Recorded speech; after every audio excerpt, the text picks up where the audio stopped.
So Cade Cunningham and Jalen frickin' Duren, Team USA, man, I love it. Yeah, I mean, I'm a little surprised that Team USA lost to the select team twice, just because Team USA is they're a pretty veteran squad. Outside of Walker Kessler and Paolo Banchero, they don't really have too many. And Anthony Edwards, but Anthony Edwards is like what, a third, going into his fourth year playing pro basketball. But the rest of these guys, it's a pretty veteran squad. And then the select team, made up of pretty much first and second year players. And you had a couple guys that didn't even play last year. Cade got 12. Chet Holmgren was out for the season, and they beat them. I don't know what the final score was. I tried watching the game, but like I was telling you, the game was locked when I tried to go and watch it on YouTube. But yeah, Team Select. I just want to say this too. Like Cade Cunningham, he just looked freaking phenomenal. And I loved that everybody else, it seemed like on Team Select, they were letting him take charge. They knew he was the point guard, and they knew, let's let him lead it. Let's let him run the offense, because we might come out with a win if he does that. That's what it felt like watching. It kind of felt like everybody was looking to him to lead the squad, and he did it. He showed up, and he looked like a franchise player with a bunch of other franchise players. He looked like the top dog, and that was pretty cool for me to watch. But what are your thoughts on that game, man?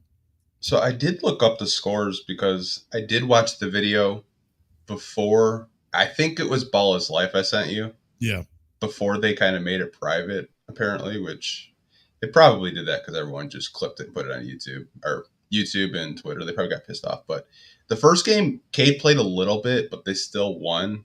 The second game, where he was in most of the game, they won 27-18 or 19. And Cade just looked like the way he played, in his pace and the way he controlled that whole second game. He looked like the best player on the court. Oh, Like 100%. Oh, go on. Yeah, like he just looked like he was in so much control. He didn't look like he missed any type of time. Like, that leg looks like he never even had that shin injury at all. He just looks so complete, and the amount of chemistry him and Jalen Duren have is so surprising, because they barely got the play last season, and I absolutely love it, man. Like, the lobs that he was throwing to Duren, little lobs he was throwing to Jalen Green, which I absolutely love, because I happen to like a lot of players on the Houston Rockets. I've told you that before. Like, Yeah. they always draft guys that every year, like this year it was Cam Whitmore. I was just like, dude, every freaking year you can expect the Houston Rockets to draft someone that I want. But getting back to that select scrimmage, dude, I absolutely love it. I just love that he's back. He's 100% healthy, and he's dominating. And I liked how he, depending on who was defending him, how he switched up the game. It was, whether it was Jaren Jackson Jr., he was getting him on his toes, like basically on his heels, and attacking the room. We saw a couple highlights like that. Then it was Mikal Bridges defending him, and he was using his size to back him down when he was bringing the ball up the floor. And then a few times Jalen Brunson was switched on him, and he used his size again to go down low. Like, it was just almost a master class from a big guard, just picking apart a defense. Like, no matter what you threw at him, he had a counterattack. It was phenomenal. I thought it was great from Cade, and it seemed like, you were right. It seemed like he had been playing all of last year. I was super impressed, but what kind of hope did those highlights give you for this upcoming season? The duo with Jalen Duren and Cade Cunningham, man, like, that could be a scary 1-5 punch. Like, I can already envision, pick and rolls, lob threats, dribble handoff action with Jalen Duren, which I did want to kind of talk about Jalen Duren for a couple of minutes. He is just so smart as a basketball player. Like, I was telling you last week, I think we haven't even seen what he's capable of, but like, just some of the stuff he was, pulling off, going against, grown men, like good centers in the league, like Walker Kessler, Jaren Jackson Jr., who he's not like really a center, but former defensive player of the year. Like, he was going up against like great players and, holding his own. Like, I'm so excited. But to get back to your question, like, dude, just pure dominance I could see coming out the gate with those two. Like, it just gets me excited. It's a duo that I think we're gonna see a lot of. So real quick on Jalen Duren, he flashed some post moves. It wasn't just him catching lobs or getting easy dunks. He was using his strength, using his body to clear some space. He was pulling down some tough rebounds against Bobby Portis, Jaren Jackson Jr., Walker Kessler, any big man they threw at him. He was he made his presence felt very, like, he made it known who he was. And I think it maybe caught a couple of guys sleeping. Maybe they didn't think he would play with that much energy or that kind of motor, but he was equally as dominant as Cade, just in a different way. I mean, I didn't see too many defensive highlights from him, but from just a pure offensive standpoint, the dude was getting buckets and pulling down boards and not letting anybody intimidate him. Like, it almost seemed like he was the intimidator. And when Cade and Jalen were working in that two-man game, I know some people are going to hate when I say this, but it was kind of like a Penny Hardaway and Shaq almost combination out there, you know? I'm not saying Jalen Duren is Shaquille O'Neal. It's just that little two-man game they had going between each other, like with the big guard and the big athletic center that, I mean, like I said, he has a grown man's body. He looks like baby Dwight Howard out there. So that was pretty cool to see those two. I thought it was, I don't want to say reminiscent, but you're like, man, dude, a big guard and a big athletic center working together, Penny and Shaq. That was pretty cool. You know what's funny, though? Oh, I just want to talk for maybe like a couple more minutes, then we can move on to the next topic. I was thinking, like, when's the last time the Pistons have had a dominant, 1-5 punch, a point guard and center punch? And I was like, man, it was Reggie Jackson and Andre Drummond when Van Gundy was here. When, Reggie Jackson would, just wait for Drummond to come around the perimeter, and then Andre would set those hard screens, and it was just lob action. And they had like a top 5 pick and roll at one point of their career in Detroit. And I think Cade Cunningham and Jalen Duren can do that. I just think Cade Cunningham, I think, is a better player than Reggie Jackson. I think he's a better passer, and I think he makes passes and plays where you're like, dude, how the hell did he make that? And I think Jalen Duren, 19 by the way, still, yeah, like, his IQ is off the charts. Like, some of the plays that he makes, you're like, I didn't know you had that in your bag. Like, holy shit! Like, I haven't even seen half of what you're capable of. But that's just kind of the rant I wanted to go off. Like, we really haven't seen a point guard center duo since like Reggie and Andre, and that was a while ago. Yeah, I was thinking you were going to go back and say like Isaiah Thomas and Bill Laimbeer, but I don't. Okay. I wasn't even born when those two were dominating the NBA, winning championships. I mean, I was born their second championship. But anyways, it's going to be fun to watch this year. It really is. And another thing I was taking away from the game was Cade Cunningham's manipulation when he has the ball, because every defender, it seemed like they were watching him, but they didn't know what he was going to do. Like, they were almost always expecting him to attack or get a shot up. But even when he did that, he was throwing like a nice lob, whether it was to Jalen Green or to Jalen Duren or somebody else, like just making a nice, perfect pinpoint dime to people cutting to the basket. And I just felt like he was throwing defenders off, and that's what we're going to see all throughout next season. Like, he just seems like, even though he's not the most athletic and he doesn't explode off the screen when you watch him play, it's that manipulation, it's the ball control, and it's the patience that he plays with. It's like I said earlier, it's like a masterclass of how to play the point guard position. He's so cerebral, the way he plays. Like, he waits for the play to come to him, and then he just takes advantage of it. Yeah. Like, he's not out of control, and he just waits until there's an opening, and when the opening is there, he takes full advantage of it. That's what I've just noticed since we've drafted him in Team USA scrimmages. But I'm so happy he's back, man. He looked like the old Cade Cunningham, end of his rookie season when he was, putting up 24 points a game. And I'm so happy for him. There was another thing, too, where it kind of reminded me of Dwayne Wade, not of how they played. Well, I guess kind of how they played, where Dwayne Wade he would almost take a back seat to everybody else and let them get theirs. Then he knew how to pick his spots and when to take over. You saw a little bit of that with Cade Cunningham in those scrimmages. It was really cool to watch. And probably my favorite part that came from this scrimmage was all of the other people walking back their Cade comments recently, like, saying where he would go in a redraft or what tier he falls in, or, the injury was going to be hard for him to come back from. We haven't seen enough from Cade. I get that the Pistons have been bad. They won 32 games the last 2 years, maybe 17 or maybe even just 40 games right or touch under. I get that they were bad, but people that watch the Pistons and especially watch those 72 games that Cade played in, we knew we know what the Pistons have in him. We know what he's capable of doing. And it was only his rookie year and just 12 games into his second. We saw it. That's why it was bothering so many of us when we would read those tweets or those posts or those other things on social media talking about Cade Cunningham. But I'm glad that he showed out in the scrimmage and got people talking in a more positive light about him. It was pretty cool. Yeah, most improved player season loading.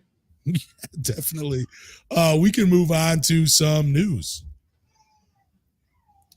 All right, Anthony Edwards. This is pretty much a Cade heavy podcast. Let me just make that very clear to everybody listening to this right now. But Anthony Edwards on Cade Cunningham and Jalen Duren in the pick and roll. He said Cade's size and his pace, and Jalen Duren is big and athletic. He's actually smarter than a lot of people actually think with his reads and stuff. That is a quote from Anthony Edwards.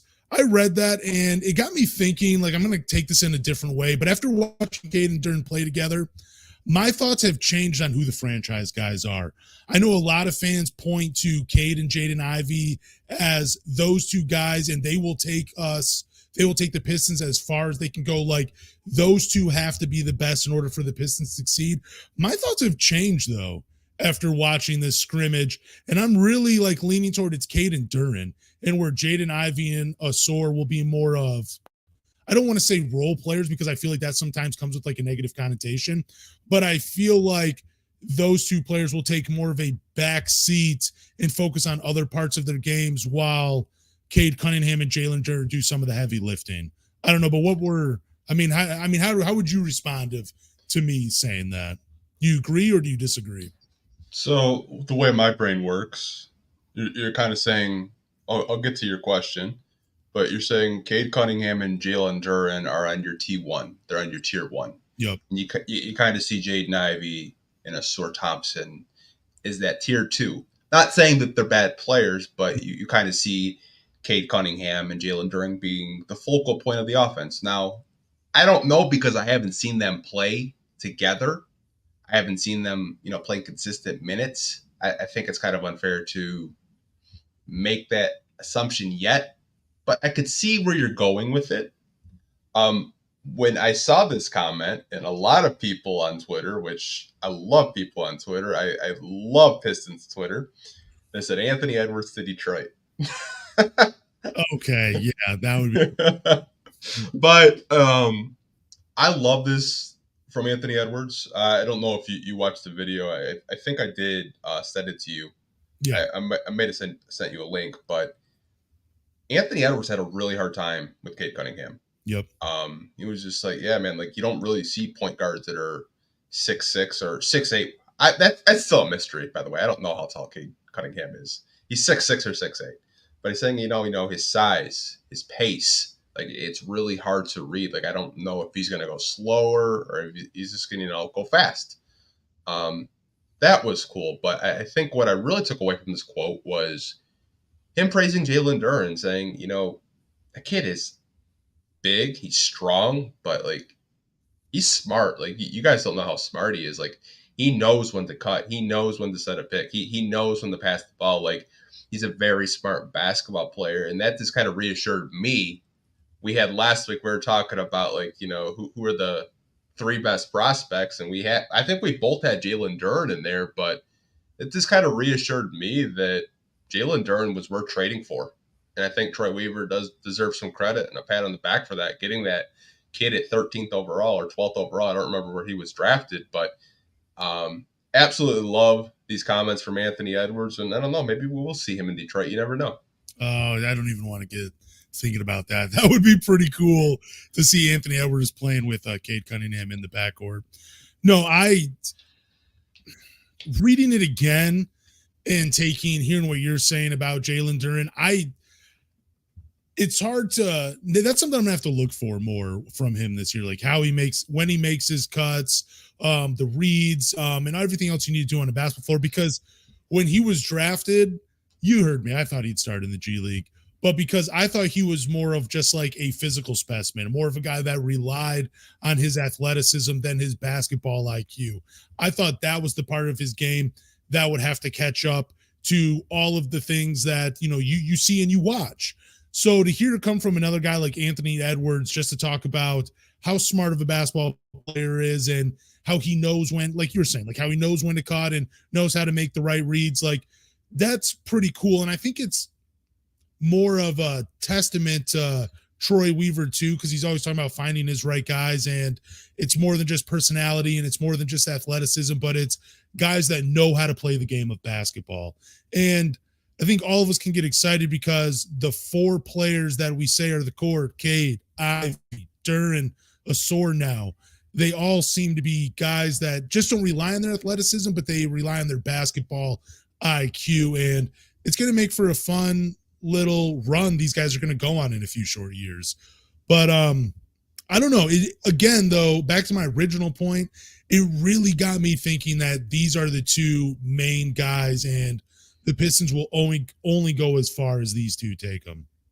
Yeah, it's just, I don't know what a Monty Williams 0.5 offense is going to look like. I am going to probably be in shock for the first probably 2 to 3 months, because we're going to see so much ball movement, and I haven't seen ball movement out of a Detroit Pistons roster. I'm probably going back to like the Rick Carlisle days. Like the Dwayne Casey offense here in Detroit, this is no slander towards Dwayne Casey. There was no ball movement. We didn't have the right personnel to run his system here. It was ISO, ISO, ISO, ISO. Oh, maybe a pass here and there. Like, I think those two guys are important. I think they will be the focal point of the offense, but don't sleep on Jaden Ivey. I think Jaden Ivey could definitely be a sneaky candidate for around 20 points a game on this roster. I would not be surprised. Oh, I still think he'll get it, but I think it will be more I just don't think like there will be so many plays drawn up for him specifically. I think a lot of the plays will be drawn up for like Cade and Jalen Duren and trying to get them in some action. And, like, I don't know. I still think Jaden Ivey I'm still with you. I think he could be a 20-point scorer next year. I think him and Cade could both do it. But I think with Jaden Ivey, it will be more of like transition buckets or creating when the offense breaks down off of something Cade and Jalen Duren are trying to do.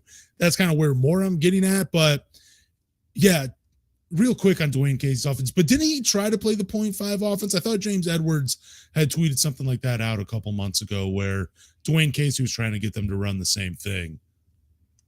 The only thing I ever saw from a Dwayne Casey offense was a lot of dribble handoffs. Yeah. Which, he had Jonas Valanciunas in Toronto, which, it worked, but you also had Kyle Lowry and DeMar DeRozan, two of the best, I don't want to say Kyle Lowry was the best, but DeMar DeRozan is one of the best isolation scorers in the NBA, and I think he still is mid-range king. But we just didn't have that here in Detroit. But I'm really excited for Monty Williams' offense. I should just say not his offense, but his system here in Detroit, because if you look, they're always in kind of the middle of the pack for offense, but they're usually a top 10 defensive team.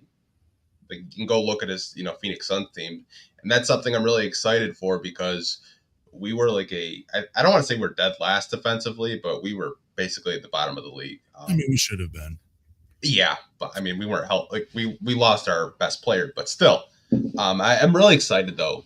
Just for this young core, and I don't know. We're gonna have to wait and see if Cade and Jalen are at that tier 1, tier 2, and maybe that'll be a topic later next year. That kind of we can go back and see who's going to be in our, tier 1 through tier 5 for the Detroit Pistons. That's actually a really good show topic we can do later on. Hey, works for me. Yeah. Let's talk about Cade Cunningham being pain-free. So he's at Team USA practice. Again, Cade heavy show. He says, I feel great. I'm happy to be here just to be in an environment like this, playing at a high level. The off season, you could be anywhere playing, so it's a lot of fun trying to make most of it. I read this quote, and after I'm reading the scrimmage, it got me thinking, like, do you think part of the reason Cade joined the select team was just to show the basketball world why he was the number one pick? Because part of me does, like, if I was him and I was on social media, which I don't think he's on a ton, I think he was just talking about that to someone else, but seeing some of these tweets or these posts about him being picked fifth or being ranked real low on some guy's list or whatever, it would agitate me, where I would want to get on the court and just show out against some of the best players in the world. So I'm going to ask you the same question. Do you think part of the reason Cade joined the select team was to show the basketball world why he was the number one pick? I'm going to say no, because I don't think he has an ego like that. I think the biggest reason why he did join the select team was he wanted to play top tier competition. Okay. And I'm happy that he's pain free, by the way. I'm happy that his calf, or no, not his calf, his shin isn't bothering him anymore. Because I've seen some people on Twitter kind of labeling him as a bust because of the injury stuff. It's just like, he played 12 games and he had a shin injury and he had surgery.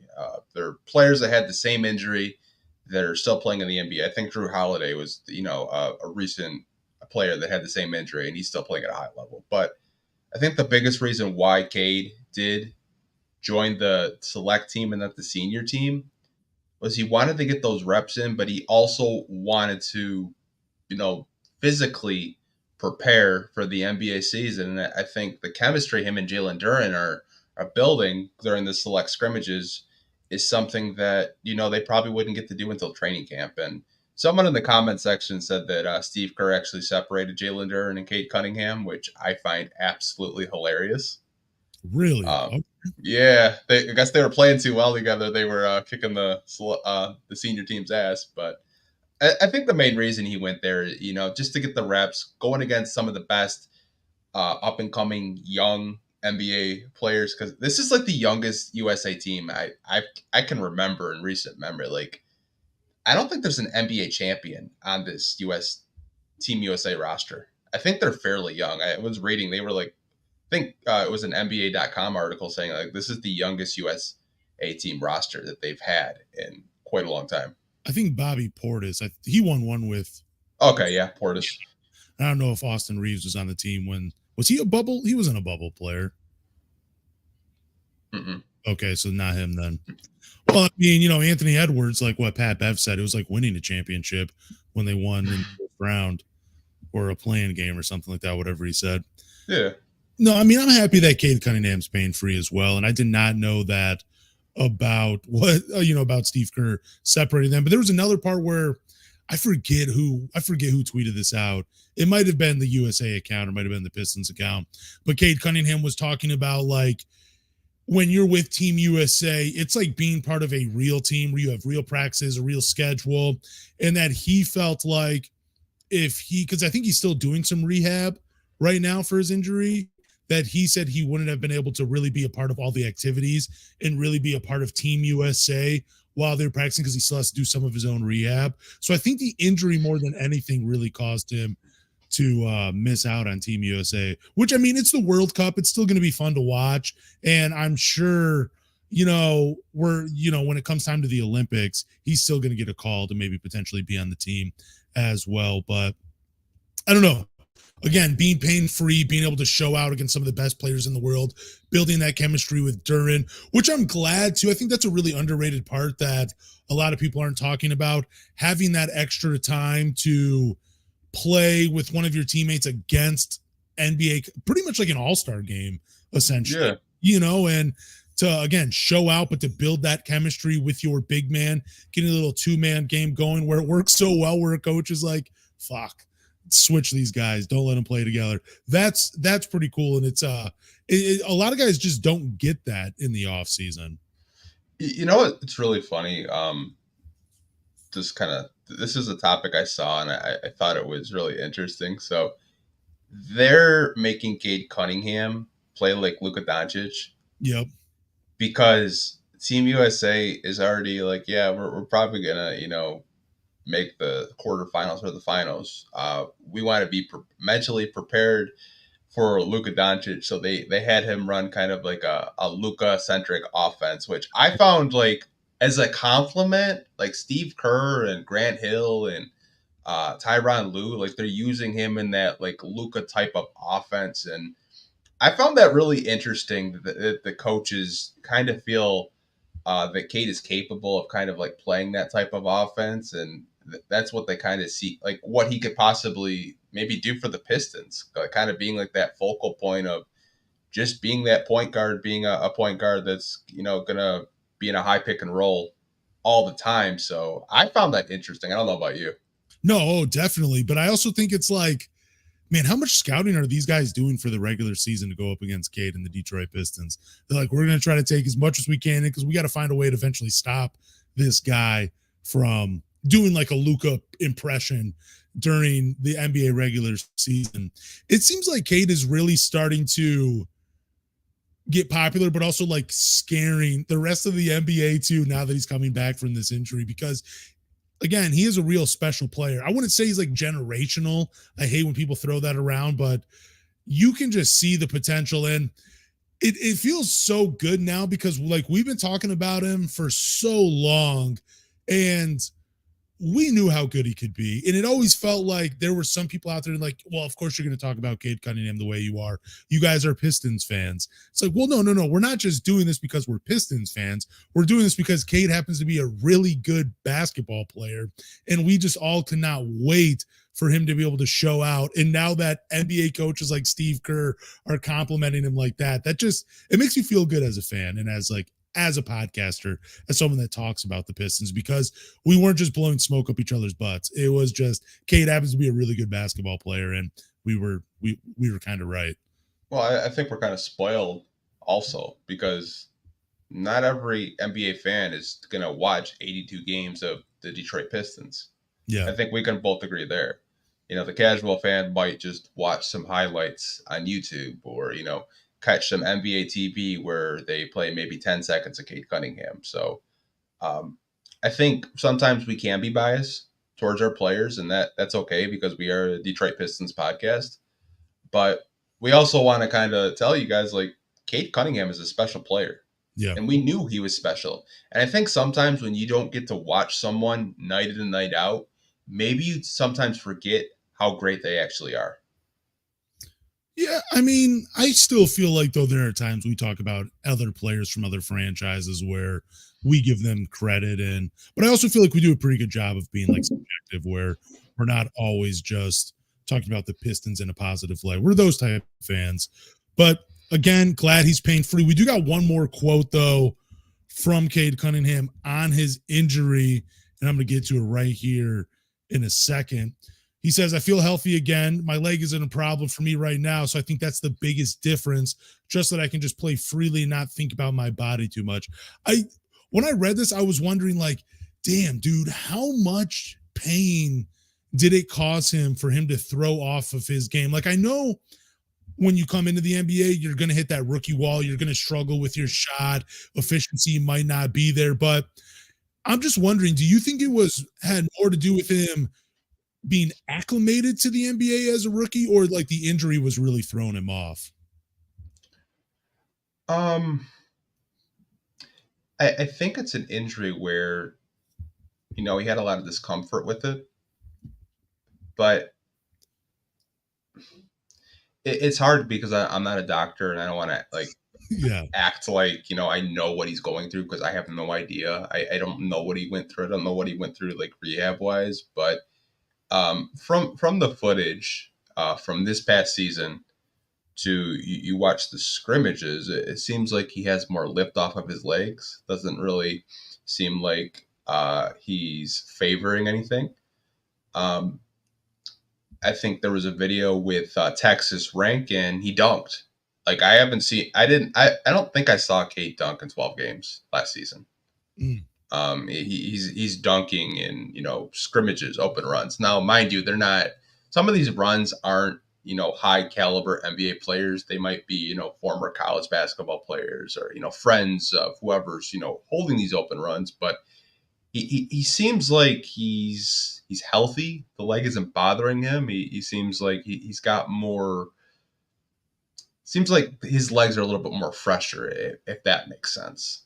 I also think there's like no hesitation in his game either. I mean, that's one thing I noticed where there might have been like last year in those 12 games, and maybe even some in his rookie game, where he might have favored going for a jump shot because, like you're saying, couldn't get that lift or get that push or couldn't get that step on a guy because of the injury. But now it just seems like it's just because it's just more of his body reacting and not thinking too much about what he's doing out there. That's why, man, I just think the injury, maybe I was downplaying it because I really thought it was shin splints for like the longest time, where I'm like, dude, I mean, obviously it hurt him enough to go have surgery, but that's how stupid I am, where I thought it was just like shin splints or something, where that's why he was sitting. And I'm like, yeah, those are very painful. They suck, but I didn't know it would like affect your game that much. Maybe I was just being a little too negative or being too hard on Cade Cunningham. But again, after reading this quote, I have a question for you. Okay. In the way you've seen him play, have your expectations for Cade this upcoming season changed? I'll answer that question. First, I'm an idiot. Apparently, Cade did have 2 poster dunks last season. I want to give Ben credit for that. I don't remember that. I really don't. I think my memory, I kind of did like the Men in Black for last season, and I just forgot everything. Yeah, I don't remember that, but I'm gonna have to go back and watch. So it was the Atlanta game, and that's even more embarrassing because I went to that game. But to your question, my expectations, have they changed with Cade Cunningham? I thought I had pretty fair expectations last week when we were talking about stat lines.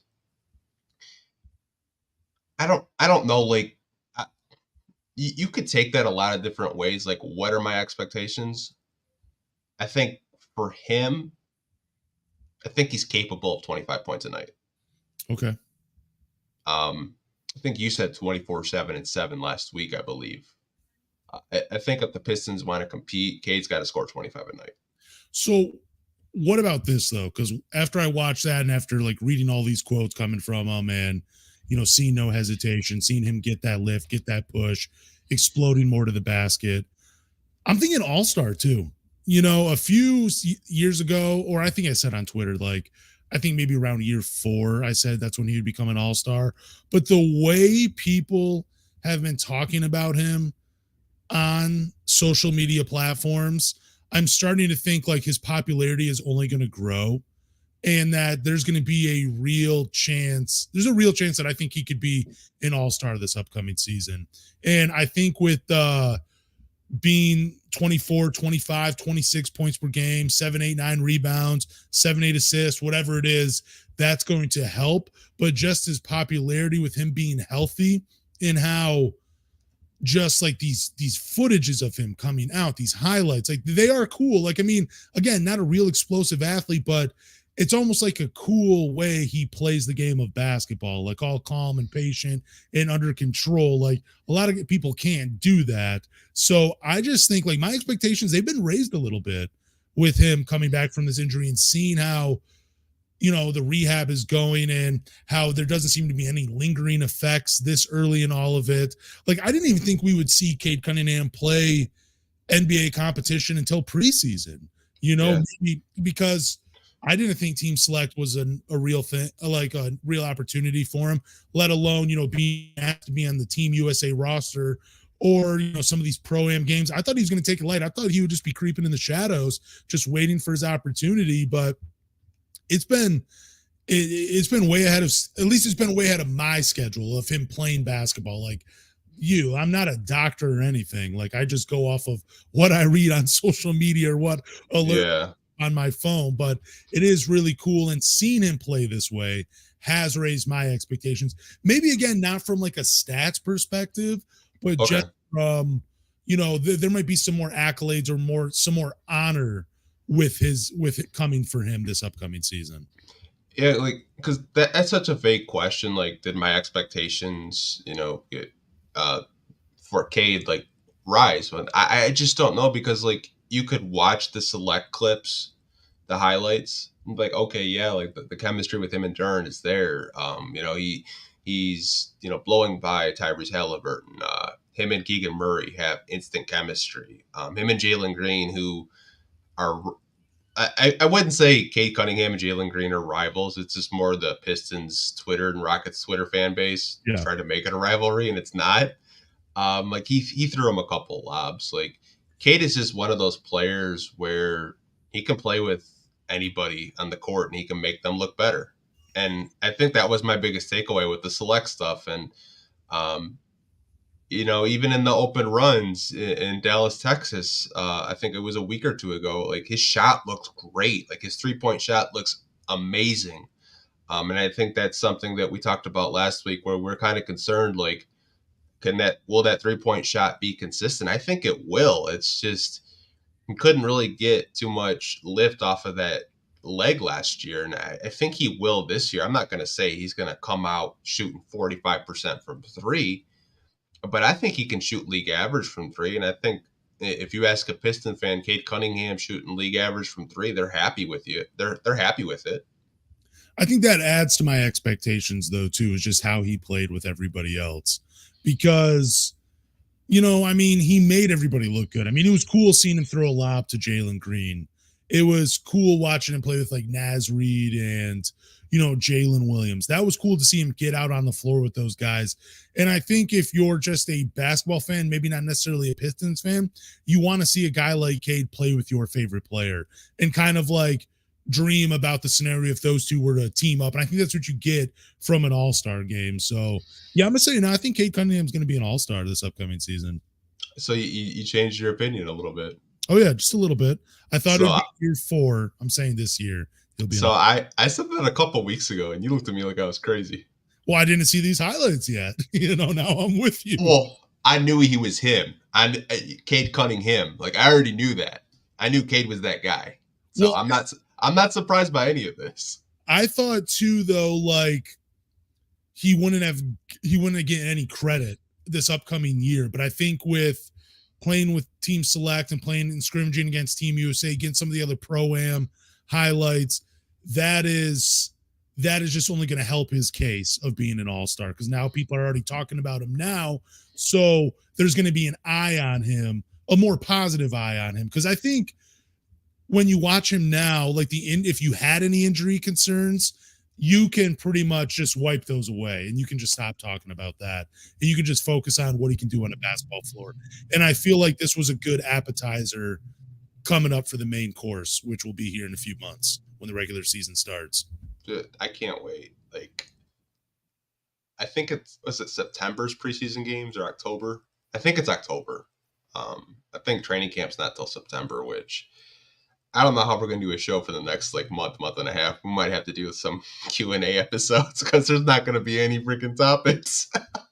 I'm sure we'll think of something. We'll just have to come up with some more expansion league questions or something. I have no idea. Yeah. So we got one more quote from you guys. This comes from Steve Kerr. And I don't know. I mean, we're talking a lot about, like I've already said, Cade Cunningham. And here comes another quote from Steve Kerr. The injury is clearly behind him. It's just great to see him healthy, and he's a guy who can really control a game from that point guard spot with his size and physicality, and it's good to see him looking so healthy. My only takeaway from this is Steve Kerr wishes Cade Cunningham was on the Warriors, and it's just never going to happen. I was actually really happy to read this article. If you guys haven't read this article, I think Tim Bontemps did a really good job of, breaking down the first couple of days of I wanted to say training camp, Team USA training.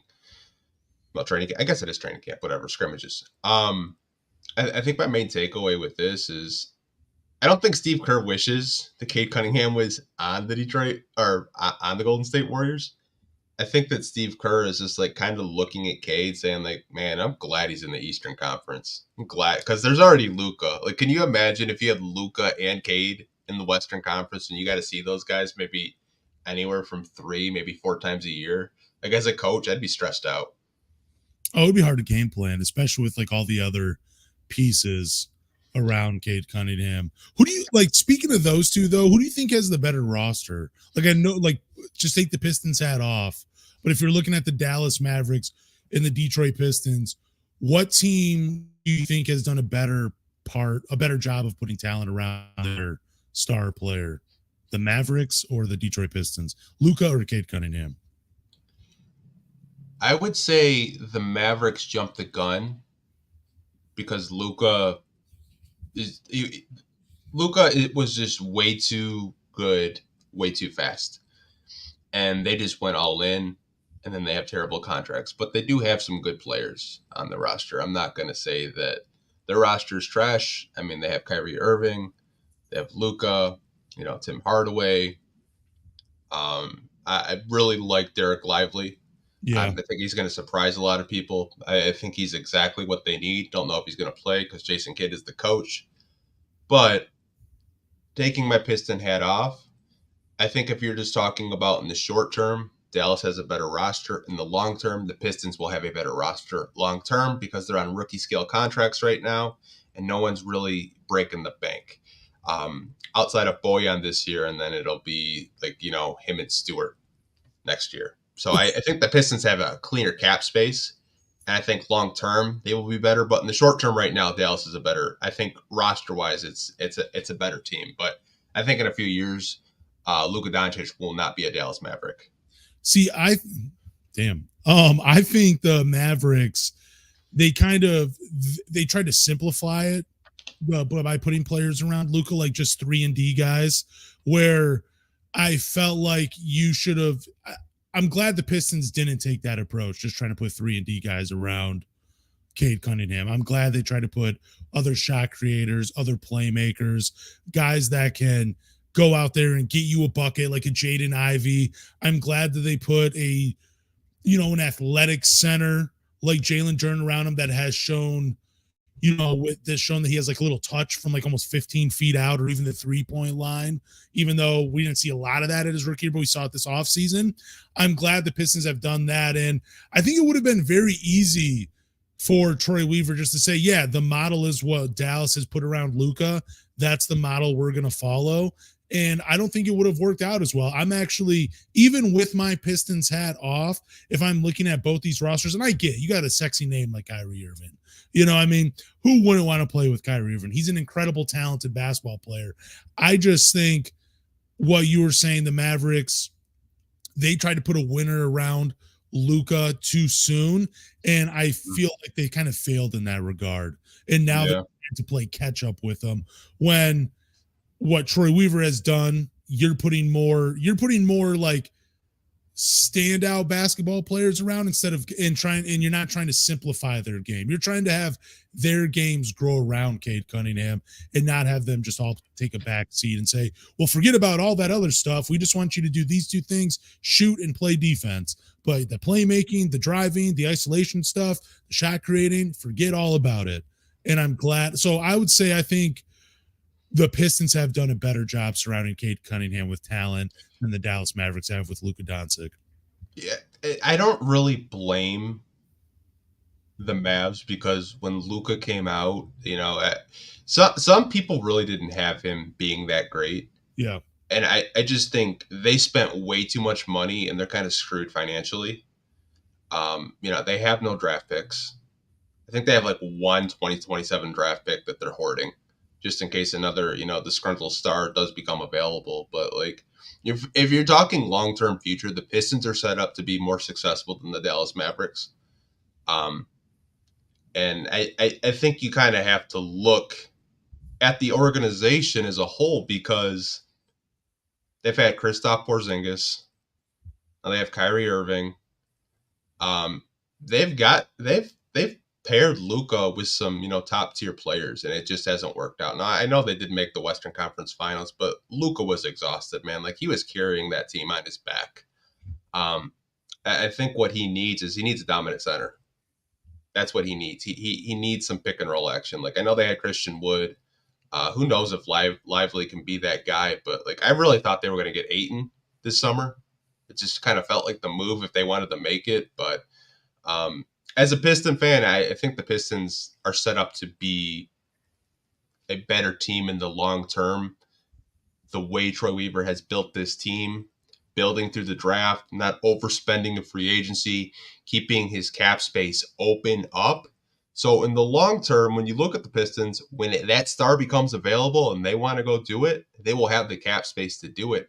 And you're acquiring, first round draft picks every year. So who knows? I mean, they also let, Brunson, he left. I feel like they kind of overpaid for Tim Hardaway, even though 19 million doesn't seem like a ton of money for, a guard of his caliber, but he's just too hot and cold. I think they did a good job going out and getting Josh Green and Jaden Hardy. Those guys look like they could be real players for the Mavericks. And then, going out and getting a Seth Curry, signing a Dante Exum, who's a bigger guard, who I think you could play alongside, Luka Doncic, and it's not going to hurt you too much. But I just feel like, again, they kind of Jalen Brunson would have been a guy he would have been a good guy to keep if you were the Dallas Mavericks. He seemed to fit really well with Luka, a guy that could take pressure off of him. But also I think it's a little on Luka too. Like you got to learn to play off the ball a little bit, and you have to let some of these guys shoulder some of their responsibility. Like it's something a lot of great players eventually have to learn, but I don't know. I'm still in favor of the Detroit Pistons, but you can call me a fan, call me biased. We got some more news for you guys, and we're talking Buddy Boeheim. I know, crazy. Buddy Boeheim is still a Detroit Piston. He signed a training camp deal with the Pistons, and I don't think he makes the roster unless he starts playing like Duncan Robinson, which is something I think all of us Pistons fans thought when he was originally signed, when he went undrafted. We were thinking, cool, our version of Duncan Robinson, a 6'8" sharpshooting wing. This is going to be incredible. It just has not panned out. I think towards the end of his G League season, he was shooting close to 37% from three, but he was not much of a standout though. But what are your thoughts on the signing of Buddy Boeheim, and do you think he makes the team? No, I don't. I think this is a training camp deal, and a lot of people, I just, when they see Exhibit 10, I think some people freak out. Exhibit 10s are 1 year, non-guaranteed deals. Yeah. They're training camp deals, essentially. The Pistons have given out, I think, 2. I think Tossin was another one this past year. This is just going to be a body. I think Buddy Boeheim had a phenomenal summer league, but I think he needs another year in the G League before he can crack an NBA roster. I saw improvement, as you guys know. I do cover a lot of G League games. It's part of my job. But I think Buddy, defensively, it's just not there right now. He has shown strides in that area, but I wouldn't really freak out about a training camp deal, you guys. It's just a body. I think you can carry up to 21 players before you make the final roster cuts, and the Pistons still have one more two-way contract that they can give out.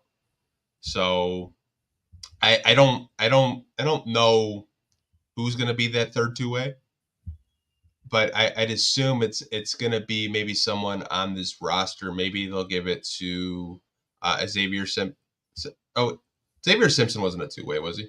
No, he was on Exhibit 10 as well. No, yeah, like I said, maybe it's Xavier Simpson. Maybe they give it to Buddy. I don't know. I know Jared Roden and Malcolm have the two ways right now, but I don't know. You could sign someone that's just under the radar, and we're not talking about it. We'll probably be talking about it in a couple of weeks. Like I really wouldn't lose sleep over the Pistons, signing Buddy to a training camp deal. I know some people are like, "Oh, Troy's just doing Boeheim a favor because it's his kid." Like, no, like Buddy can shoot the shit out the ball. He's probably one of the best shooters I've seen in person. Like that's like his shooting form, absolutely beautiful. Like probably the cleanest form I've ever seen. Really? Okay. I mean, Duncan Robinson was 24 when he made his NBA. I mean, Buddy's already made his NBA debut, but We're talking like, and then at the age of 25, that's when Duncan Robinson kind of came on, averaging close to 14 points per game for the Miami Heat over 73 games. So there's still time for Buddy Boeheim to figure it out. I just don't think he makes the Pistons roster. I think he's just familiar with the organization. He played with them in Summer League.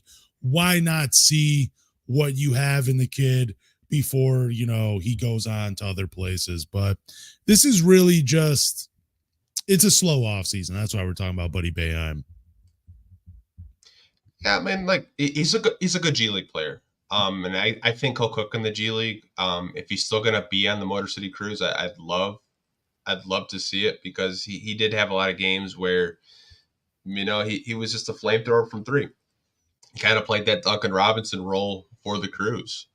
But I think he needs maybe another year or two before he can really crack an NBA roster. Maybe he'll, focus more on the defensive end, because, his first year, he was just abysmal, but he got a hell of a lot better. Like, he was actually trying out there. So I know I told you I don't think he'd make an NBA roster, but he's actually changed my mind a little bit, because he's actually trying defensively, and he's a good 3-point shooter. Watch in like 3 years, we're going to be talking, why the fuck didn't they keep Buddy Boeheim? Yeah, watch them just go on the Heat, and then they find their next Duncan Robinson.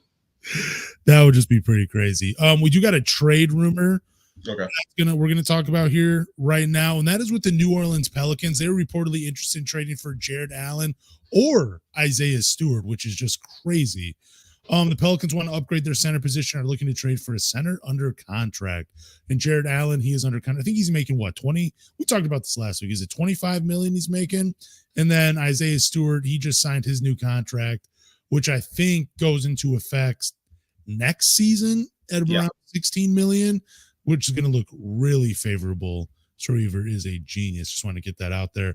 I think it's crazy that we as fans don't, I mean, you and I, we love Isaiah Stewart. I feel like we talk about him in a pretty positive way, but it just kills me how many rumors Isaiah Stewart has been a part of this offseason. He seems like a pretty valuable player.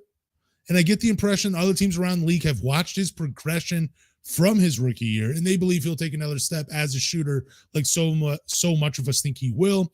I also think his defense, a lot of fans don't give him credit for it, because I've talked about it before. He's pretty versatile on the defensive side. Like, he can make guys uncomfortable on the perimeter, can play the 4 or the 5. He's a much better rim protector. He's never going to lead the league in blocks, but he has like a 7'3" wingspan, even though he's only like 6'8". NBA University, they highlighted his rim protection. I wish I had the stat brought up to me, but dude, he's an incredible defender. I'm not surprised other teams are looking for him. I just don't think it happens. I don't know. I mean, unless you're going to offer Trey Murphy, I don't want to hear anything, or Brandon Ingram, which I know is not going to happen. But if you're not offering me Trey Murphy or Brandon Ingram for Isaiah Stewart, I'm going to have you I'm just going to politely hang up the phone every time. Yeah, it's so funny you say Trey Murphy, because we got Louise talking about Trey Murphy. We got other people talking about Trey Murphy. We got people talking about stuff that I'm not going to answer, Derek. You ask that every week. I'm not answering that question. I'm not trying to get demonetized. But to answer your question, I think the Pelicans, when I read this article from The Athletic, they're looking at Jonas Valanciunas, and he's not under contract for too much longer. Mm. I think what the Pelicans are trying to do is they're looking for centers that they can trade for that are under contract, because they got Zion Williamson, they got Brandon Ingram, CJ McCollum. Like, they have a lot of money invested into their, core foundation. Yeah. I think financially it would make more sense for them to go after Stewart, but I could understand why they want to go after Jared Allen. I think Jared Allen would be amazing for them, by the way. I think he would be just a perfect fit. And I don't really know why Cleveland's trying to trade him. We've seen him in so much trade rumors this summer. I don't understand it. Yeah, I'm honestly surprised by both of these guys popping up in trade rumors, because Jared Allen is a one-time All-Star, pretty good defender. I just think Cleveland, you have Donovan Mitchell and you have Darius Garland, but outside of that, like, you're kind of clogging the paint having Jared Allen and Evan Mobley together, because Evan Mobley, neither of them are much of an outside shooter. And I think really just trying to roll with Evan Mobley at the 5. But am I crazy for thinking the Pelicans should just play Zion Williamson at the 5 and have Trey Murphy and Brandon Ingram play the 3 and the 4, and then have Herb Jones and CJ McCollum out there in the backcourt? Like, I mean, just Zion I don't know. 5. It'd be undersized, not winning very many jump balls, but it's not like he's playing great defense anyways. To answer your question, I don't think Zion should play the 5 because the guy barely plays as it is. Well, if he's anyway, he'd probably get hurt, honestly. Even though Zion's strong as hell, he'd probably get hurt with like some centers like out there. I think, dude, he'd pick him apart. It'd be crazy on offense. I mean, he'd struggle against like Joel Embiid or Nikola Jokic or, you know, guys like that in that caliber. But I think overall he'd be all right. I think I do want to focus on the Stewart thing because we're talking about the Cavs and the Pelicans. I think from the Pistons perspective and the Pistons side, I don't think they gave Isaiah Stewart an extension just to trade him. Yeah. Like if the Pistons were going to trade Isaiah Stewart, it probably would have been last season when he had the most interest. Like I think we talked about it maybe a month ago. Like Isaiah Stewart was the most asked about Detroit Piston player when it came to trades. Like teams asked about Isaiah Stewart. Apparently the Pelicans were really high on Isaiah Stewart and they wanted to trade up to draft him, but the Pistons kind of, jumped them to get him. So I think there's always been interest from the Pelican side with Isaiah Stewart, which I'm not surprised. Like Isaiah Stewart is a very good basketball player, whether people in Detroit want to admit that or not.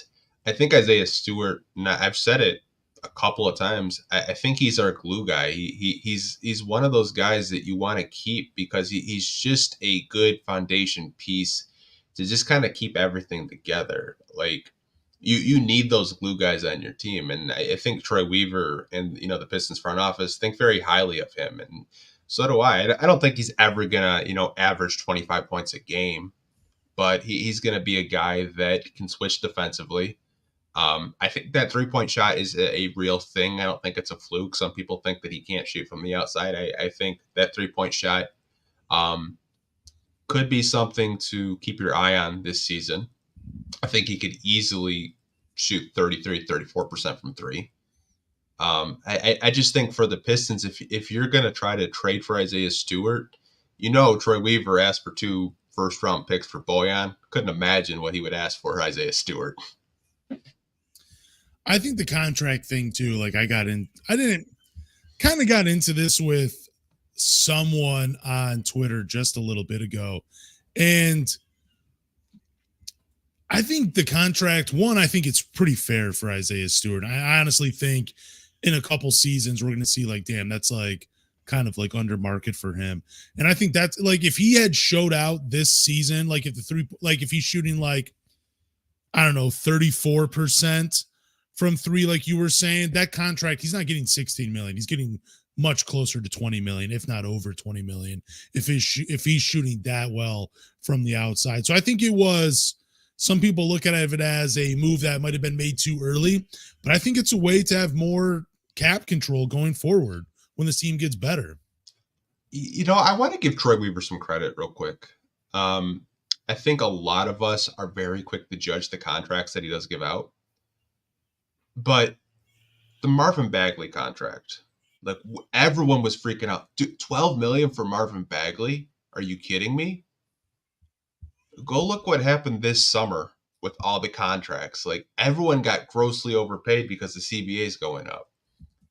I think Isaiah Stewart, and you've said it before, 16, 15 million for him is going to be a bargain in a few years because the CBA is going to continue to go up and average role players could make 20 to 25 million on a basketball team. So I think Troy Weaver has a very good indication of where the market is going, and he doesn't really get enough credit for that from Pistons fans. So some Pistons fans look at it like, wow, I can't believe you're spending that much money on Isaiah Stewart. Like even the Bojan contract I thought was a steal for a player of his caliber, a shooter of his caliber. Like Troy Weaver deserves some credit for the contracts that he does give out when he does give them out. I mean, the Isaiah Stewart contract is going to be less than 10% of their salary when I think it officially kicks in. Marvin Bagley, 9% of their salary. and next season will be under 9. It'll be at like 8.7%, if I'm reading that correctly, which I think Keith Smith educated all of us on Twitter, which was pretty cool when he's talking about the percentage of salary cap when it comes to contracts. But yeah, I don't think it's that bad of a contract. And again, I'm more just amazed at how valuable the rest of the league views Isaiah Stewart versus like his own fans in Detroit. Like he was the last player I thought I would ever get into an argument with Pistons fans. You know, I mean, like I thought we all saw his value and what he could bring to a team. And I think he's going to stand out more when the Pistons start winning, because I feel like his skill set, it just doesn't always show up in the box score. So you're going to see it more when the Pistons start winning. You're going to see really how valuable he is. And I think he's going to turn a lot of heads this upcoming season. Yeah, I mean, I always kind of compare him to like a Kevon Looney type, like that glue guy, that energy guy that you want. And every championship team has that. Like the Nuggets this year, that was Bruce Brown. Like Bruce Brown was that glue energy guy. Like you need guys like that on your team. And I think Isaiah Stewart kind of fits that role. And I think, I don't want to say all fans, but a core of fans love Isaiah Stewart, and they would be heartbroken if he did get traded. I hope he's here forever. I really do. I hope he's here for 12, 15 years. I hope we get to watch him gray like Miami got to watch Udonis Haslem, man. That's what I want to see from Isaiah Stewart. I hope he's here for such a long time. We do got one final bit of news for you guys. We're talking preseason here, man. And that is going to be, there will be a game played in Canada. It will be played in, actually not even Toronto, it'll be played in Montreal, Quebec on October 12th. That's pretty cool.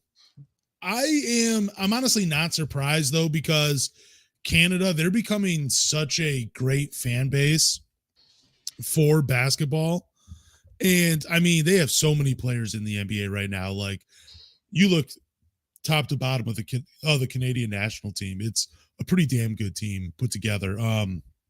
So I'm not surprised they're doing that. I'm glad that they're still trying to grow the game and it's not so far overseas. But what are your thoughts about that, man? Are you surprised the NBA is doing a preseason game in Canada outside of Toronto? So apparently, I was reading more into this. They've been doing this since 2012. Oh, I did not know. I did not know that either. I think Canada it's such a big country. I'm actually Canadian, which for people that don't know that. Yeah, like my grandmother was from like the Toronto area, but nice.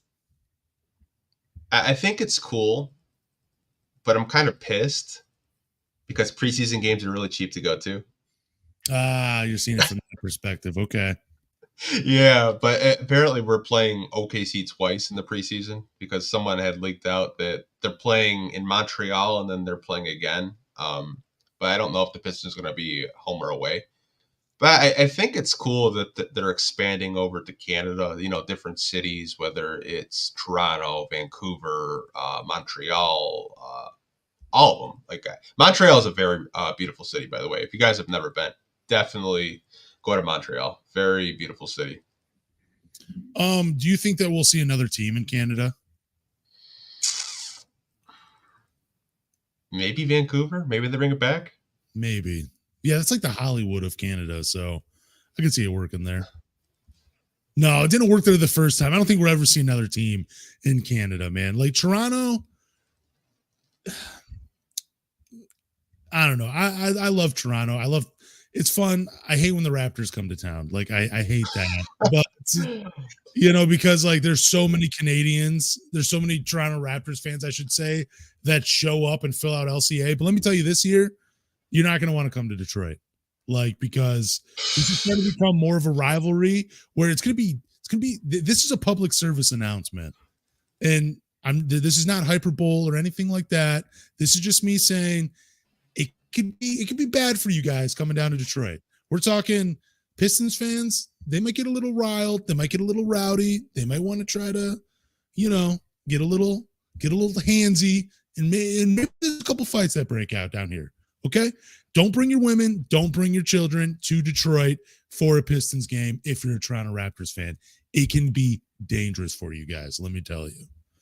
It's going to be dangerous when Raptors fans say, "Hey, Scotty Barnes won Rookie of the Year. Cade sucks." Like I can already hear it. You know those. Like, as someone that is Canadian, the fans that come down are usually from Toronto and Ontario, and bro, man, they bring the smoke. They bring the heat. Like when you go, like I want Pistons fans to go to a Pistons Raptors game because the energy is so electric. It feels like an away game in your own freaking building. Like I've seen Raptors and Pistons fans fight. Like when we had Dwayne Casey and we were beating their ass every year. Like there were Raptors fans getting their ass kicked by Pistons fans in like the upper bowls, like arguing over like the stupidest shit. Like wasn't even basketball. It was like I was sitting next to, I wasn't like sitting next to him, but it was maybe like three rows down. They were talking about like what's better, Dragon Ball Z or One Piece, and they just started getting in a fight over it. Not over. It's just like, really, man? What are we doing right now? I didn't know if they were like they would get into fights like over like ketchup flavored potato chips or something like that, or Tim Hortons versus like a Big B or something. I have no idea, but yeah, like I said, be careful this time coming to Detroit, watching a Raptors and Pistons game. Yeah. Before we move on, I do want to like put this comment on the screen. Petty Mac says he's blaming Drake for this bullshit. 100% agree with them. Oh man, that's a whole nother topic though. Drake music versus every other like artist to come out of Detroit. Detroit's winning that one for sure. We do got like this mock trade that was brought up on Twitter. I kind of wanted to talk about it and hear your guys' thoughts.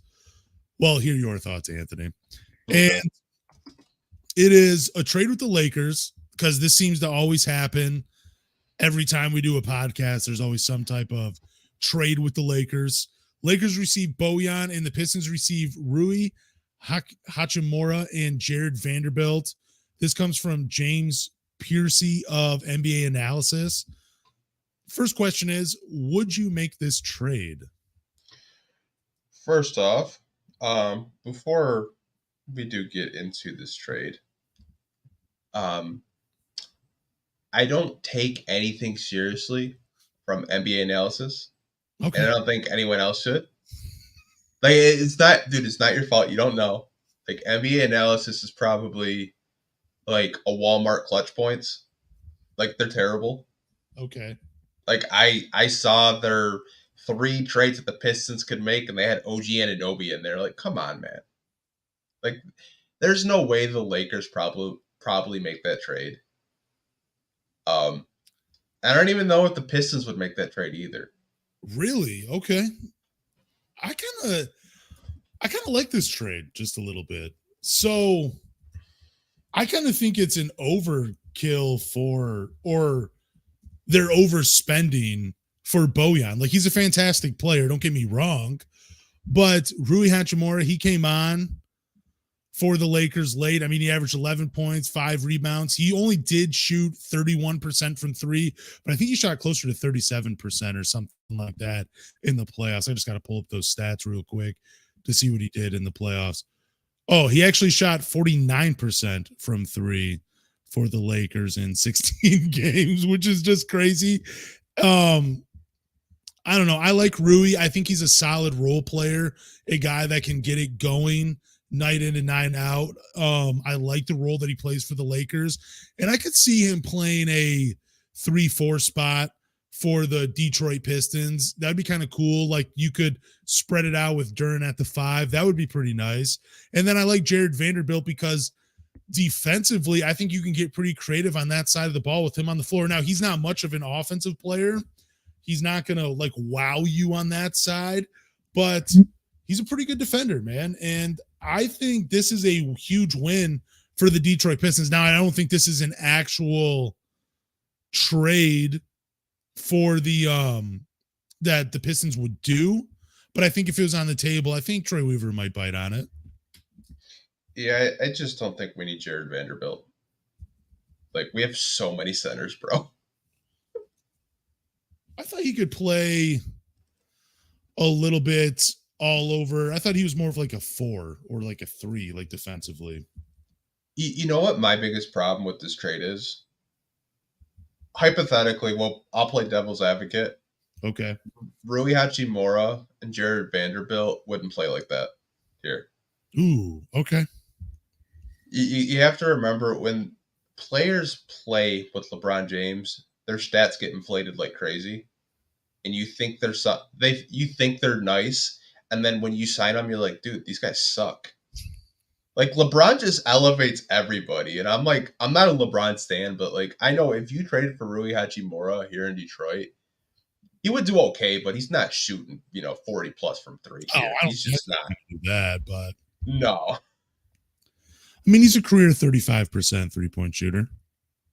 Yeah, like I think LeBron is just such a great player that he just elevates everyone here. And I think Cade is that in that same archetype, but like I don't know, man. Like I think if the Pistons were to trade Bojan, I think they would want draft picks, and they've always kind of said that, like we want draft capital or a young player. And I don't really think, really would like really move the needle for the Pistons unless the Lakers would throw a draft pick in. And even then, I think you could even throw Cam Reddish in there. I think that would make more sense to me. Like a Cam Reddish, because you need more wings, and it would make sense. Man, I just look at the defensive versatility with Jared Vanderbilt. He's only 23. He's a pretty good rebounder, averaged 8 a game his final year in Minnesota, averaged 8 in Utah before he was traded, just an 8-8 guy. I mean, he's not a guy that's going to give you a bunch of stats defensively, but I love that energy he plays with at that 4 spot.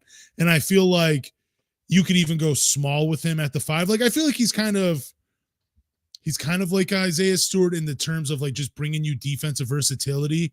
That's what I think of. Maybe I'm just thinking of it like a video game, though, like the kind of the weird lineups you could put together. But I like Jared Vanderbilt's game. I like Rui's game as well. They're both under the age of 25 right now as we're currently talking about it.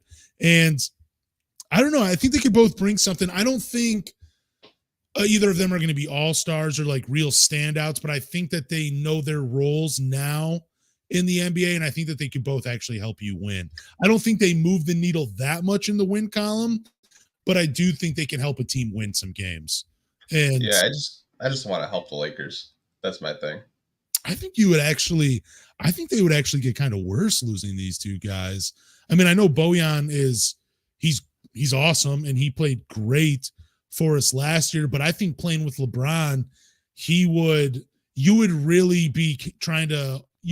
hope that he would shoot lights out again, which I think he's capable of doing, but these two bring more to the table than Bojan does at these stages of their career, where they can help you in different facets. Like if Bojan's not hitting shots, why do you need him on the floor if you're the Lakers? It just, because we're talking about the Lakers so much, it made me think the last time we played the Lakers and Sadiq Bey was going crazy. I don't know if you remember that game where I think it was Sadiq. Might have been somebody else, someone on the bench. They couldn't miss a shot. Oh, I'm sorry. You know who it was? It was Jeremy Grant a few years ago. It wasn't Sadiq. My bad. I don't know if you guys remember that. Like it was Pistons, Lakers, and Jeremy Grant he couldn't miss a 3. He was just going berserk. And I think we still lost that game, but because we're talking so much Pistons and Lakers, and I thought of Isaiah Stewart and LeBron right away. All I ever think about. Yeah, I know. And then I always think of the dub version when they put Jim Ross in there, but I don't know why it just like pops in my brain. But I do remember that Jeremy Grant game against the Lakers where he was just going berserk, and Blake Griffin going off against LeBron, laughing in his face for a foul. But hopefully we get better Piston Lakers moments this season. So you're completely out on this trade if it was actually on the table. Yeah, I want to keep Bojan, honestly, because the chemistry I saw with him and Cade in a short amount of time, I think there's something there. And then you add in a Monty Williams, you add in, a Jalen Duren in the starting lineup because Jalen Duren wasn't starting games.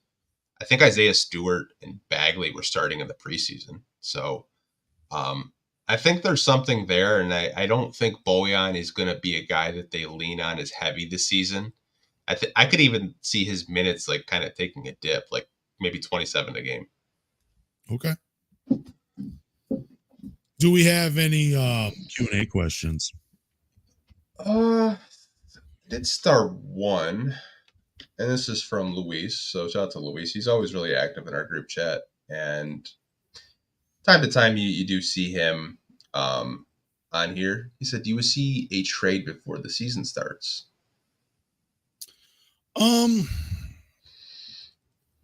I want to say yes because I still think this roster is incomplete. I mean, there are rumors that Charlotte is not extending a multi-year offer to PJ Washington. So maybe you could get Charlotte on the phone and you can make a trade for PJ Washington. I'm more than happy with trading Marvin Bagley at this point. I mean, I'm not mad if he is a Piston starting the season, but I would not mind PJ Washington on this team at all. But I don't know if it will be even that big of a trade, but I do see Troy Weaver making some move, some trade before the season starts. Are we? Yeah, maybe even before preseason starts. Maybe like during training camp, we see something. You never know. Troy Weaver's always working, man. Yeah, I think there is going to be one more move, Louise. I just don't know if it's going to be a free agent signing or a trade. Like, my gut is telling me it may be a Killian Hayes trade. And I don't know where they're going to trade him. Not that I don't value Killian, because I think he's a good player.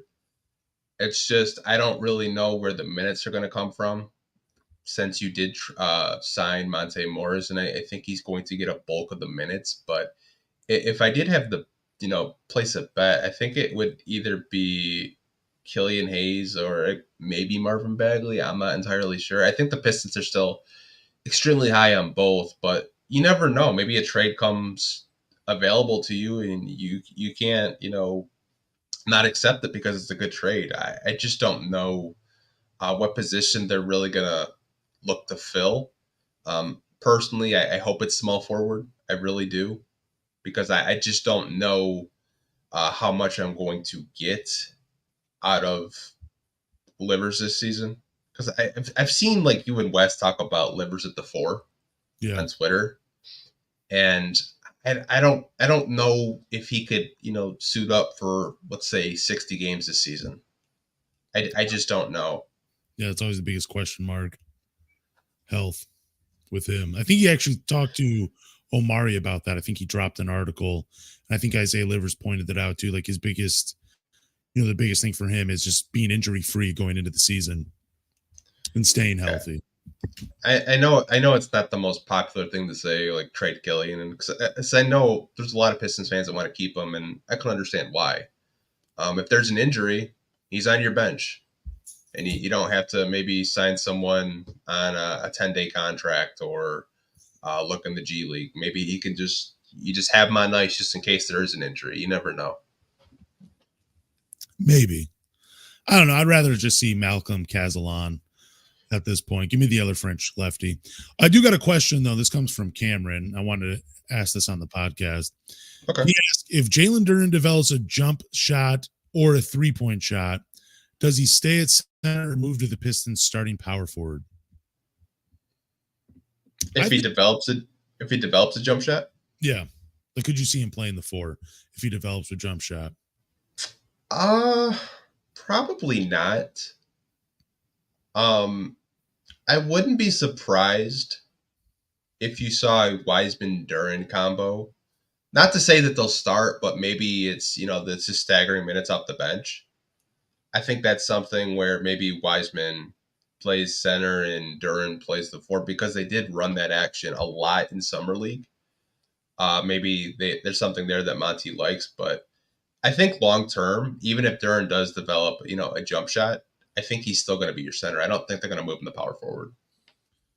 Yeah, I would say I'm with you too. I don't think he becomes the starting power forward, but I could see him in a lineup with either James Wiseman or Isaiah Stewart playing the 5, because I mean, I think at this point it wouldn't even matter if with Isaiah Stewart on the floor, because like I think just specifically talking with James Wiseman, I do see them running a lineup where Duren and Wiseman are out on the floor. And I think you'll see Duren play the four just because of his athletic ability and his ability. I just lost my train of thought. But his ability to move his feet and stay in front of guys, like I think he has shown that, where there might be like another level to him defensively where he's not just being like a drop center or protecting the rim, but you might be able to actually see him switch on some guys. Like I think he might be capable of doing that and if he could do that, I could see him getting minutes at the four. I just see Monty kind of using him into that 8 role where he's just a dominant force down low. I don't really think they would experiment too much with him at the 4. I think if there's a player that they experiment at power forward, it's probably Asar Thompson. Like if you want to get crazy, you could put Asar Thompson at the 4 because he's stronger, he's big enough, he can pass. And there's not like a ton. I don't want to say there's not a ton, but there are some power forwards that can stretch the floor. Like Lauri Markkanen comes to mind, if you want to say that. But I think if there are players on the roster that you want to experiment at power forward, it's probably Livers and Asar Thompson. Which is perfectly fine because we were just talking about Jared Vanderbilt. He's only 214 pounds. That's what he's listed at on Basketball Reference. John Collins, I think he's like 230 or something playing the 4 spot. Markkanen, he's not super heavy. I mean, you got Tobias Harris. He plays the 4 for the Sixers. I mean, guys that will probably give you a rough time at that 4 spot. Guys like Julius Randle, Apollo Banchero, just guys like that or Karl Anthony Towns, where they rely a little bit more on like they're finesse players, but they're also like they definitely use their strength quite a bit to help them out. So I don't know. Like I'm glad you're turning a leaf to having Asar Thompson play the 4 because that's going to be a lot of fun. But also I think if you do go the 2 big lineup route, you're definitely going to see Isaiah Stewart and Duren the most. But it wouldn't surprise me to see either James Wiseman or Marvin Bagley getting minutes. I'm with you. I think Duren spends most of, if not all of his time at the 5. Even if he does develop a jump shot or a 3-point shot, I still think he's going to be playing at the 5. Because I think with his athleticism, his speed, his agility, all that stuff that just really excites you, he can take more of an advantage going against 5s than he could against 4s. Wow. Okay. Yeah, I just see him kind of playing that 8 role. And I think Monty is really going to enjoy working with him because I think what separates him from Ayton is, I don't want to say that Ayton is soft, but I think Duren is tougher mentally. And he's not going to get rattled if someone yells at him. I mean, he was coached by Penny Hardaway and Rasheed Wallace. I can guarantee you Rasheed Wallace probably yelled at him at least once or twice per practice. So I think he can handle it. Yeah, I think he'll be fine. I really do. This is a really great question by Stephen Hudson. Haven't seen him on in a while. I'm glad that he is watching again. And this is a Jaden Ivey question. Is Ivey one of the top 5 fastest players in the league? If so, why doesn't it seem to show up in the half court? Yeah, I would say I think if you were to put him in a foot race, you could probably see him easily coming in as one of the top 5 fastest players in the league. I think the reason we haven't seen it in the half court is because he was playing a lot of point guard. And I think once you see him play more off the ball, like he was at Purdue, where he was being able to slingshot off those screens, you're going to see more of his speed and athleticism and some action like that, which we didn't get to see because we needed him because of injuries to play the point guard spot. And I think it was probably I'm glad he got the experience because I think it helped him become a better playmaker, which is something we all wanted to see. But I think more natural position is the 4, getting a full head of steam and making it cut without the ball. I think that's where you'll really start to see his speed show up in the half court. I think the biggest reason why we didn't see it is because he played with Corey Joseph. Nothing against Corey Joseph, but he is not a transition player, right? I think Jaden Ivey just played how his teammates played.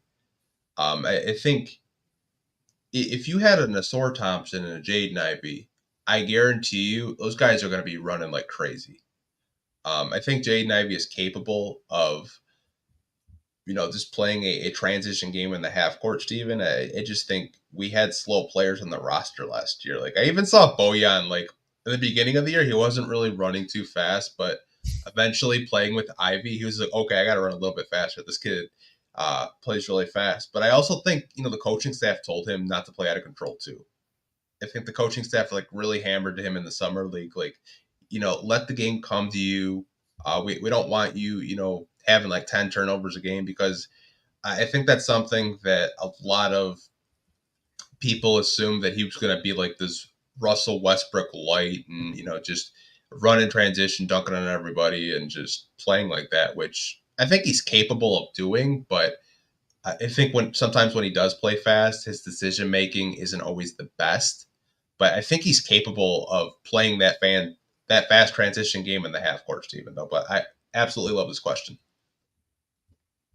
I do too.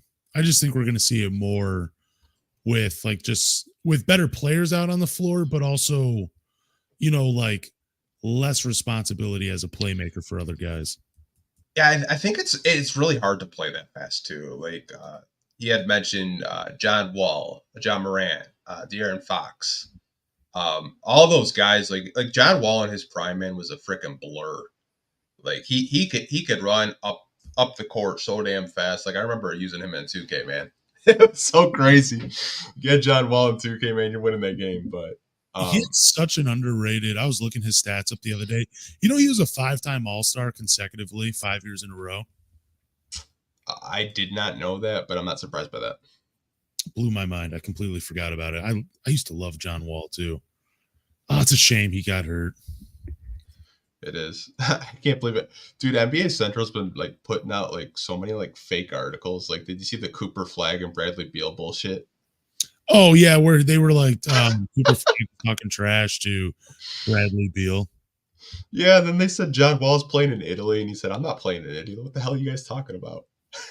Yeah, I did see that he was going to go overseas. Yeah. He's signing with an NBA team, then I take it? I don't know. This is a question for Mike, who we've had on the podcast before. What players will have the biggest difference and most improved in Monty's system? Love this question, Mike. I'm going to leave like rookies out of it. I'm going to say Jaden Ivey, honestly. I think this is the type of offense and the type of system it caters to his game, where you have just a half second to make a decision, whether it's driving, shooting, or passing the ball. And I think Jaden Ivey will thrive in Monty's system. I'm going to go with a little wild card on this one. I think it's going to be Monte Morris. Okay. I think Monte Morris is going to have a career year. I really do. He's going to be a free agent. I think he's going to be a focal point off the bench. I think he's going to love playing in his home state. And I think he's just going to show up this year. I think he's going to just have a role where he's going to be the focal point off that bench. And I could really see him having, the biggest difference and being most improved under Monty's system, because not to say he hasn't played for good NBA teams, because he has. I just think he's going to have more responsibility of being that backup point guard off the bench. Damn. Okay. I mean, I like it. I love Monty Morris. You've known that for years. Yeah. And yeah, I think he's going to have a huge year too. Yeah, that was very unexpected, by the way, for you to say Monty Morris. It was either him or Livers. Like, I could see Livers having a breakout season too. I think Livers would have a breakout season as long as he can stay healthy. And I think that would be regardless of what system he's in. But I do think that Monty's system is going to cater perfectly for Jaden Ivey. I really do. I think we're just going to see a ton of ball movement and a lot of cuts, and that just plays right into what Ivey's good at. Yeah, it's just when I look at Monty's system, I think it's really easy to pick a guard because you look at the ball movement, and I just think even Cade Cunningham. I know that would probably be like a crazy answer to say, but Cade could have a big difference. He might not play the way he played under Casey. He might play a little bit more selflessly. And that's kind of crazy to say, Cade playing more selflessly. Like maybe Cade averages 10 assists under Monty's system. You never know. Dude, you want to hear how many assists Monte Morris has to turnovers right now in his career? I know it's really low. Dude, it blows my mind. So he has 1,368 assists right now in his career and only 278 turnovers. That's insane. He's never, the most he's ever had in a season is 78. He had 60 last game. That is just crazy. 60, I mean last season. Wow. That just blows. Yeah, I remember somewhat. I think it was Last Chance on Twitter saying like his assist to turnover ratio is like crazy because I did like a side by side of Killian Hayes and Monte Morris's stats. I know you did, and they're identical. But if you look at the shooting splits and the turnovers, completely different. Yeah, I got into an argument with someone about that. They're like, "Well, look at Killian's numbers; they're the same way as mine." I'm like, "Look at shooting numbers! Holy crap! There's a huge difference." And I think Killian actually took more shots per game than Monte did last year. Yeah, I think he was at 10, and Monte Morris was at 8.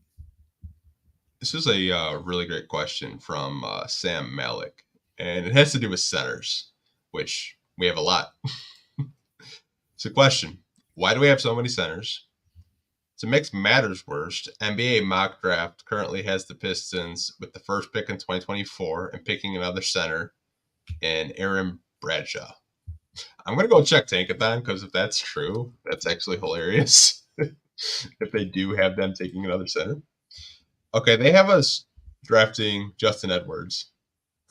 Not, I don't even see this guy that he's talking about on Tankathon. Maybe it was just that publication that he was reading, but they have us taking a forward, which I think, cool. But I'll let you answer why do we have so many centers question. I mean, we have 4 guys that qualify as it, and that's Isaiah Stewart, Marvin Bagley, James Wiseman, and Duren. But 2 of those guys, they're not going to get Isaiah Stewart's going to play the 4 and the 5. Duren's going to be playing the 5. I don't know. I mean, I feel like you need to have a little bit of size on the floor. I don't think 4 is so many, but I don't think all 4 of these guys are just strictly centers. I think it was, if we were talking like last offseason, there was like Dwayne Dedman and that. I don't know who else was on there. There was a lot more. I think we had 6 at one point before there was like some waivers and some trades being made and everything. So I really don't think 4 guys that can play the 5 spot where 2 of them are going to get minutes at the 4 as well. I don't think it's really that much. But I don't know why they have us going with a center in the in NBA mock drafts. I mean, maybe they're just doing that because Aaron Bradshaw's the favorite to go number 1 at this moment right now. And they're not. I feel like sometimes those mock drafts, when it's this early in the season, they're not really looking at fit or need from a team. They're just going like best player available at the moment. Yeah, so Tankathon has him going 20th to the Cavs. Like he's not even like in consideration for a top pick. Like Tankathon has the Pistons drafting 4th. So they don't think we're going to be the worst team in the league. Like the Pistons could be like all the way to like 10th if they make the play-in. Like you never know how the season is going to, like we could be a really good team. First questions, why do we have so many centers? I think we only have 2 centers on the roster, and that's James Wiseman and Jalen Duren. I think Stu and Bagley are power forwards. So that would kind of be like my answer to that question. I don't think we're going to get a first overall pick in 2024 unless someone gets hurt, and I pray that doesn't happen. I don't know if I can go through another season and do a whole nother year's worth of podcast of injuries of, playing G League guys. I don't know if I can mentally take it.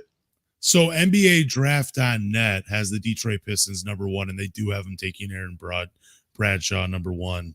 And they also have in the second round, the Detroit Pistons drafting Henry V-Star from Arizona, who's also 7 feet and 200 pounds. So maybe we're drafting 2 7-footers next year, according to So NBA. just don't draft anyone named Henry. I'm good.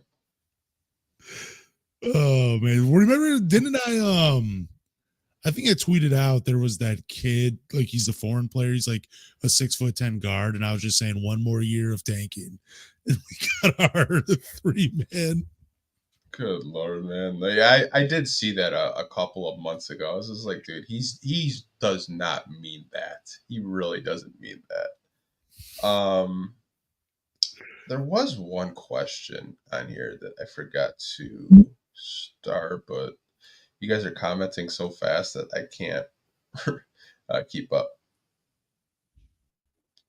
We'll do this question and we can wrap up. This comes from Bravo.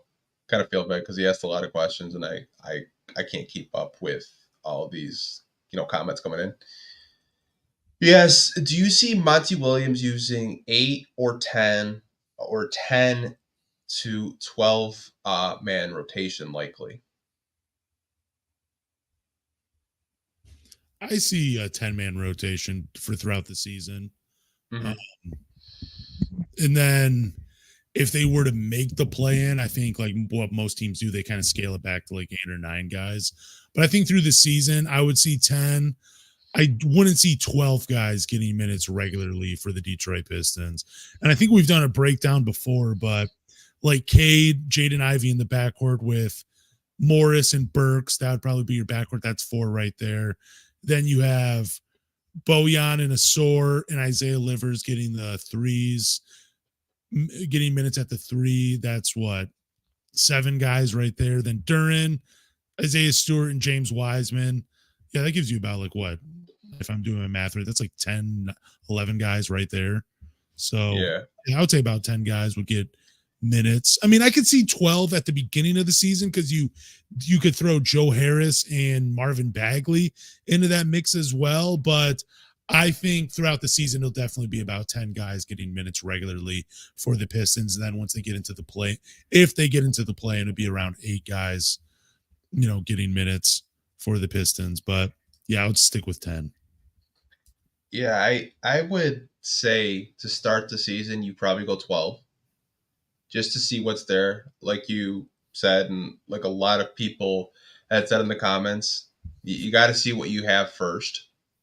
And I think once you kind of figure out who's going to be in your rotation, then you can kind of scale it back to the 8 to 10.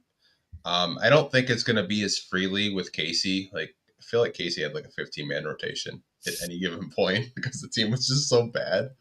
But that's not his fault. I think with Monty, he likes to kind of have a tighter rotation, but you have to remember, like, Phoenix really didn't have a deep bench, like, ever. Like, if you kind of look at their teams while he was there, they didn't have a bench where the Detroit Pistons have a 6 man of the year candidate in Alec Burks. I think you could put him in that conversation because before Alec Burks was playing, the Pistons had one of the worst benches in the NBA. He comes back, Pistons have a top 3 bench in the NBA. You have a veteran point guard in Monte, which I think those two together are just going to be electric. Whether you want to start Asar Thompson or have him off your bench, that's another playmaker out there. And you can kind of debate. I'll let you guys debate whether you want to start Bagley or Wiseman off the bench. And maybe you throw Livers out there. I think it'll be like an 8 to 10 man rotation, but I wouldn't be surprised if Monty goes a little bit deeper because I think off the bench, the Pistons have some players that, can play basketball. And I didn't even mention Joe Harris, so you never know. Yeah, I would say, like I've already said, I would definitely say a 10-man rotation throughout most of the season. Like I could, like you're saying, like 12 to start just to see what you have, and then who makes the final 10, and then 8 if you actually make the playoffs. But we'll see. Yeah, I mean, we didn't even mention Marcus Sasser. Like that just shows you how deep the bench is. I mean, I really just don't see him getting minutes over Morris or Burks off the bench right away. And we talked about that last week. Like I think he'll be a bulk of his time this year will be probably spend the G League. And then I think we'll see him I think you'll see him on the Pistons bench almost every game. But I think if you really want to watch him play, you'll have to watch some Motor City Cruise games. Yeah. I think it's going to be exciting to see how Monty really just uses this rotation. Like, I have no idea. Like, we could both be completely wrong, and Sasser just has an amazing training camp, and they put him next. Maybe they just get crazy and put Burks at small forward and Sasser at the 2. Like, he could just go like completely crazy. Like, this team has a lot of depth, and I think it's just going to be an all-out competition in training camp. Oh, it's going to be a lot of fun. And we've already talked about creative lineups. You know how crazy I could get. I like to go the small ball route, and you could see it. All right. Well, we've almost been on for. We still get a 2-hour podcast, but the Q&A section, I think, is the most underrated part of our podcast, because we were out of topics around the 59-minute mark, and we're at 1 hour and 40 minutes. Absolutely crazy.